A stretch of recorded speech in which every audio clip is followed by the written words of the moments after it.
Assalamualaikum warahmatullahi wabarakatuh. Jumpa lagi dengan saya BS Yanto.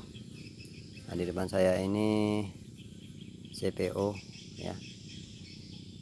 Tadi kita pemisahan minyak dan kotoran ya. Nah, kotoran seperti solid dan kotoran-kotoran kasar yang lainnya. Setelah itu kita kutip.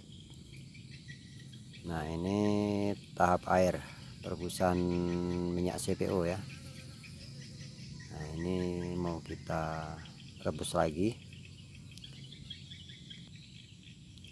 untuk menghilangkan atau mengurangi kadar air yang terdapat di minyak mentahnya, atau disebut tahapan vacuum dryer ya, di vakum lah intinya. Kalau nggak ada di vakum ya intinya setelah pemisahan kotoran kasar dan lain-lainnya, setelah itu direbus lagi, kita kutip. Setelah kita kutip, direbus lagi sebelum masuk ke tank penyimpanan atau storage ya. Kalau di PT itu storage, kalau di pabrik mini ya, kalau ada ya drum ataupun tekmon ataupun jerigen ya, yang bisa kita tutup ya intinya, agar gak kemasukan bakteri. Dan setelah itu kita panaskan ya dengan suhu panas 140.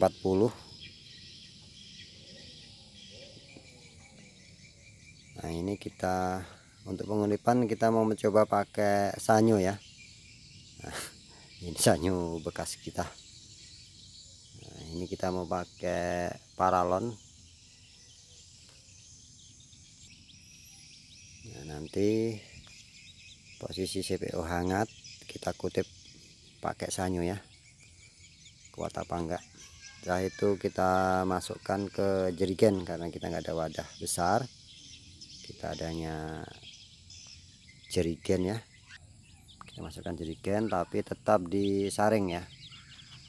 Ya kalau ada ya pakai saringan yang belian itu kan ada warmes yang dari stainless ya. Kalau kepepetnya nggak ada ya pakai kainnya, seperti saya ini pakai kain. Intinya bisa menyaring kotoran kasar yang terdapat di minyak CPO. Oke, cikidoy proses perebusannya. Setelah itu kita tutup. Nah, ini kita tutup, lalu kita hidupkan apinya ya. Nah, ini kita buka dan kita aduk ya. Nah, kalau suara gembrengseng apa-apa itu suaranya udah mulai hilang,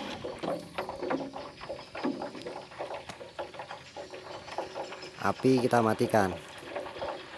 Setelah itu kita dinginkan sebentar, lalu kita kutip ya.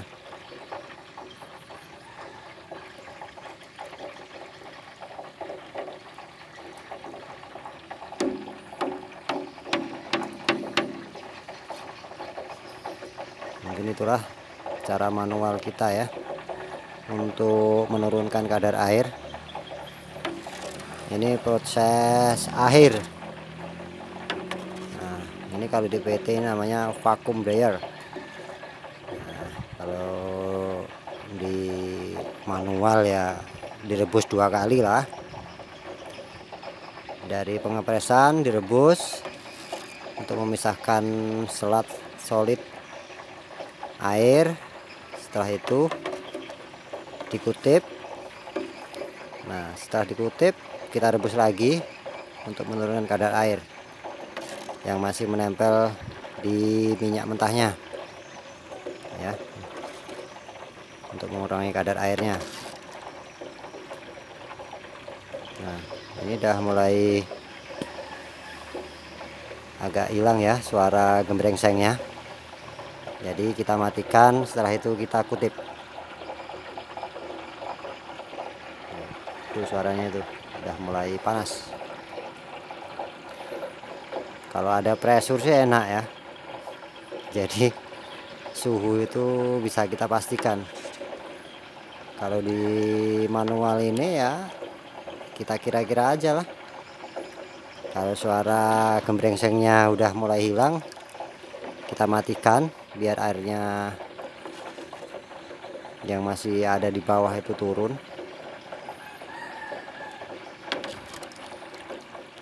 Setelah itu kita kutip ya. Nah, itulah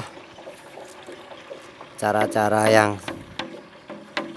simple yang mungkin bisa teman-teman praktekkan di rumah. Bagaimana tahapan proses perebusan CPO ya, sebelum kita masukkan ke storage atau ke drum ataupun ke jerigen ataupun ke tekmon, intinya ke penyimpanan akhir.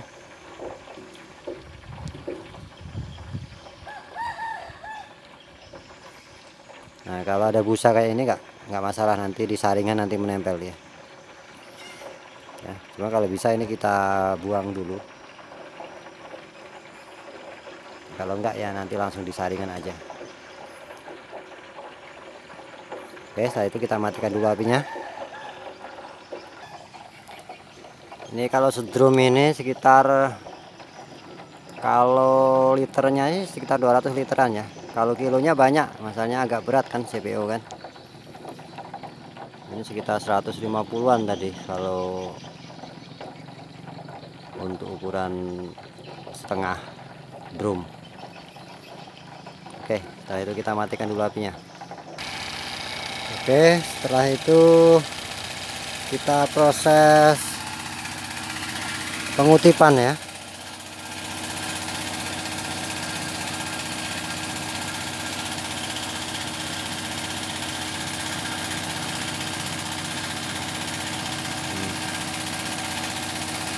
Jadi ini warmes yang kita gunakan, warmes. Kalau nggak ada warmes, kain ya. Intinya jangan yang berbahan plastik. Kalau berbahan plastik nanti angus kalau kena panasnya minyak CPO ya. Nah, ini di atas kita kasih warmes dan di bawahnya kita kasih kain. Nah, 2 penyaringan.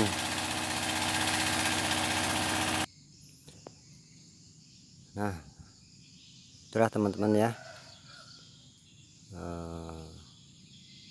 Untuk teman-teman pelaku UMKM pabrik mini kelapa sawit, kalau untuk pembelajaran perebusan CPO nya ya, itu 2 tahap. Yang pertama itu pemisahan kotoran kasar air dan solid ataupun kotoran-kotoran yang lainnya. Setelah itu kita masukkan ke rebusan yang kedua, yaitu di vakum ya. Kalau nggak ada vakum ya intinya direbus 2 kali, itu aja, untuk mengurangi kadar air, karena di dalam CPO itu masih terkandung air ya. Nah, jadi berapa kebutuhan kita untuk mengurangi airnya, itulah yang perlu kita kurangi. Nah, kalau ciri-cirinya sih kita nggak bisa lihat karena airnya dia menempel di minyak CPO nya ya. Nah, kalau mau lihat ya intinya di lab ya. Kalau di lab baru nanti kelihatan berapa kadar air kita, berapa ALB kita, dan lain yang terkandung di CPO kita. Nah, itulah tahapan akhir, itu di lab baru kita tahu kualitas CPO kita ya. Nah, mudah-mudahan ini bermanfaat ya. Semoga teman-teman untuk pelaku UMKM bisa mempraktekkan di rumah. Kalau nggak ada sanyu ataupun penyedot lainnya ya pakai apa, gayung apa pakai apa. Itu kalau penyedotannya dari atas itu kan enak ya. Kalau penyedotan dari bawah nanti kotorannya yang di bawah itu nanti ikut kesedot. Mungkin itulah sedikit pemaparan dari saya ya. Semoga ilmu atau pemaparan ini atau video saya ini bermanfaat. Silahkan share ke teman-teman. Kalau dibilang rumit ya rumit kan gitu, tapi keunggulannya untuk pengolahan CPO ini, satu, nggak basi ya, keduanya harganya itu ekonomis daripada kita jual buah ya. Tapi saran saya jangan fokus di CPO ya. Nah, tolong itu untuk pengolahan limbahnya, nut sama karnelnya, yang terakhir CPO ya. Kalau pengolahan CPO aja kita udah dapat untung, nah ditambah nut. Kalau nggak punya pemecah ya nut aja kita jual, itu laku, itu sekitar 500 sampai 1000 rupiah per kilo. Dan limbahnya kita jadikan pakan, itu juga laku ya per kilonya. Kalau dijual 4000 aja laku itu untuk pakan ayam, karena proteinnya tinggi. Nah, dengan cara difermentasi ya, itu ada di video-video saya sebelumnya, silahkan tonton aja. Dan untuk pengolahan limbahnya itu sudah saya uji coba ya di ayam saya. Nah, selama ini ayam saya itu pakannya ya pakai limbah itu ya.